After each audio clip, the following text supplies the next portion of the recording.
இல்ல வழிபாட்டு முறைகள்னா, நம்ம நம்ம ஒரு கடவுள்ட்ட எப்படி போயிரும் இப்ப ஜீவசமாதின்னு ஒரு சித்தர ஒரு பீடத்துக்கு நம்ம எந்த மாரி போவோம். அந்த மாரி இவர வந்து பொதுவாவே பார்த்தீங்கன்னா, அந்த சுத்து வட்டார மக்களும் சரி, மத்தவங்களும் சரி, தெரிஞ்சவங்களும் சரி, தெரியாதவங்க எல்லாருமே பார்த்தீங்கன்னா, அவங்கள பொறுத்தவரைக்கும் அவர ஒரு கடவுளா தான் இங்க வழிபாடு பண்றாங்க. நீங்க ஒரு கடவுளுக்கு என்ன மாரியான ஒரு மரியாதை செய்வீங்களோ, நம்ம என்ன மாரி ஒரு வேண்டுதல் வைப்போமோ, அத நம்ம ஒரு செய்யலாம். மலர் மாலை எடுத்து போய் கண்டிப்பா போட்டா செய்யலாம். போதும். அத நம்ம மலர் மாலையோ, நம்மளோட வேண்டுதல நம்ம வச்சுட்டு வரலாம். நம்மளோட வேண்டுகோள ஒரு காணிக்கையோட சேர்த்து நம்ம இங்க போட்டு வாங்க. உங்களோட வேண்டுதல் என்னவோ அங்க இருக்கு. அந்த இடத்துல ஒரு வைப்ரேஷன் இருக்கு.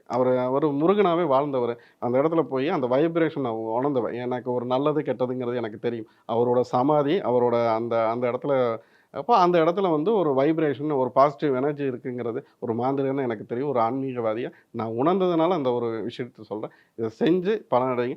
பல பேர் பலனடைஞ்சுருக்காங்க. இன்னைக்கு பொது வெளியில நம்ம இத சொல்றோம். இது பல பேருக்கு நம்ம தெரியாத ஒரு விஷயமா இருந்தது.